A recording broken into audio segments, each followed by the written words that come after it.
శ్రీ మహాగణాధిపతయే నమః. శ్రీ మహాసరస్వత్యై నమః.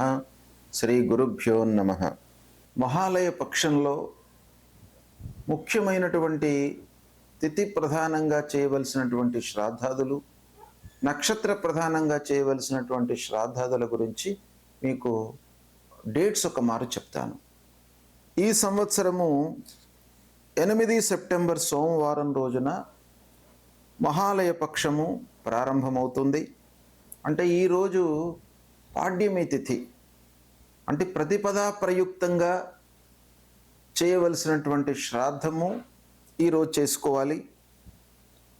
ఇక 9వ తారీఖు నాడు ద్వితీయ అంటే విధియ అన్నమాట.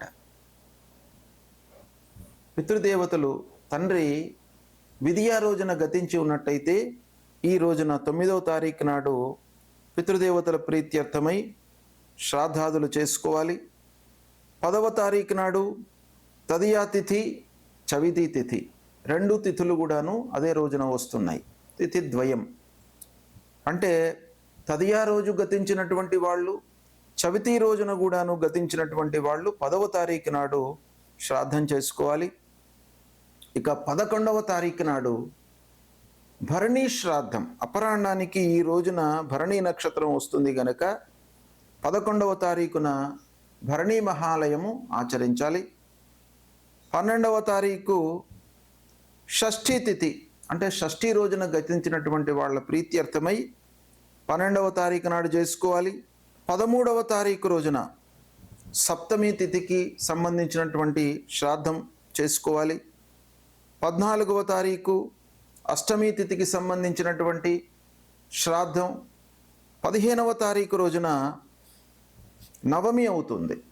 అంటే నవమి తిథి నాడు పోయినటువంటి వాళ్ళ ప్రీత్యర్థమై, ముఖ్యంగా ఈరోజే అవిధవా నవమి, అహిర్నవమి అంటారు.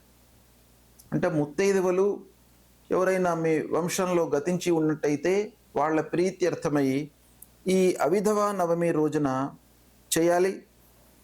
ఇక 16వ తారీఖు దశమి తిథి అవుతుంది. ఆ దశమి రోజున దశమికి సంబంధించినటువంటి తిథి ఆచరించాలి.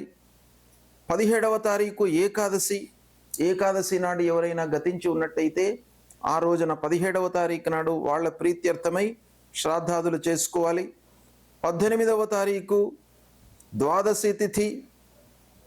19వ తారీఖు మఘాశ్రాద్ధం, అంటే మఘా నక్షత్రం ఉంది కనుక మఘాశ్రాద్ధం చేసుకోవాలి. అదే రోజున యతులకు, అంటే పరివ్రాజకులు, ధర్మ సంస్థాపన కొరకి నిరంతరం కృషి చేస్తున్నటువంటి వాళ్ళు, యతీశ్వరులు, వాళ్ళ ప్రీత్యర్థమై ఆ 19వ తారీఖు నాడు మహాలయం జరపాలి. ఇక 20వ తారీఖు చతుర్దశి అవుతుంది. విషప్రయోగంతో లేదా బలవన్మరణము చెందినటువంటి వాళ్ళు, ప్రమాదవశాత్తు మరణించినటువంటి వాళ్ళు, వాళ్ళ ప్రీత్యర్థమై చతుర్దశి రోజున మహాలయము శ్రాద్ధము ఆచరించాలి. ఇక 21వ తారీఖు 21 సెప్టెంబర్ ఆదివారం మహాలయ అమావాస్య. ఇది ప్రధానమైనటువంటిది. ఈ రోజులలో ఒకవేళ ఏదో అనివార్య కారణాల మూలకంగా మీరు చేయలేని పక్షంలో అందరూ కూడాను సర్వజనులు పితృదేవతల కొరకై ఈ అమావాస్య రోజున శ్రాద్ధము, పిండ ప్రదానము, తర్పణాలు, అన్నదానము, వస్త్రదానము మీ శక్తి అనుసారము చేసినట్టయితే పితృదేవతల యొక్క అనుగ్రహం లభిస్తుంది. తర్వాత 22వ తారీఖు మాతామహ శ్రాద్ధం అనేది ఉంటుంది.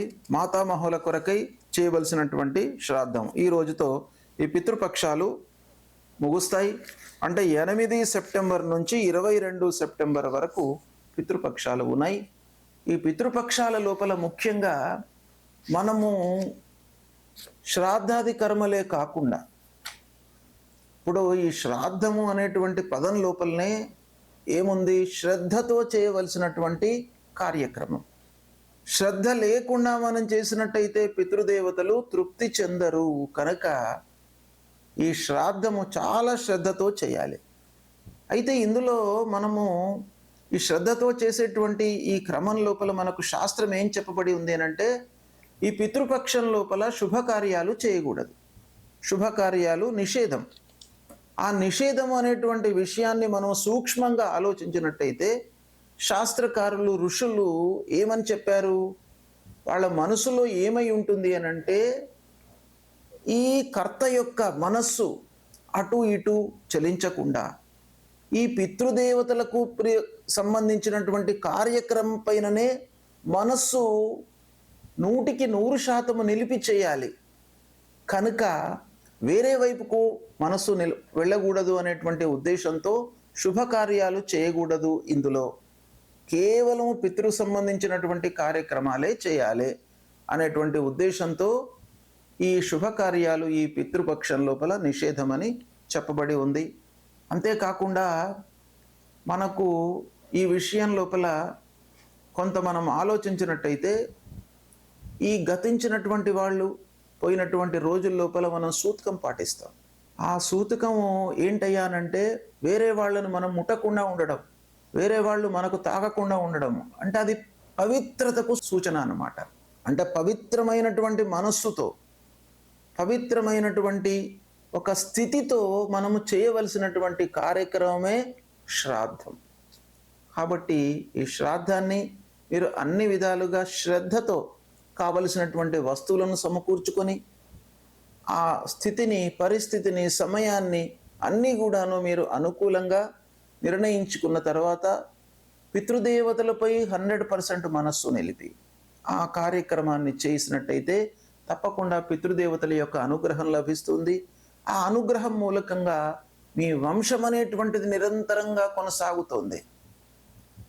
మీ వంశం లోపల సంతాన లేమి అనేటువంటిది లేకుండా ఉంటుంది. కాబట్టి ఈ పితృకార్యము తప్పకుండా మీరు ఆచరించండి, పితృదేవతల యొక్క అనుగ్రహాన్ని పొందండి.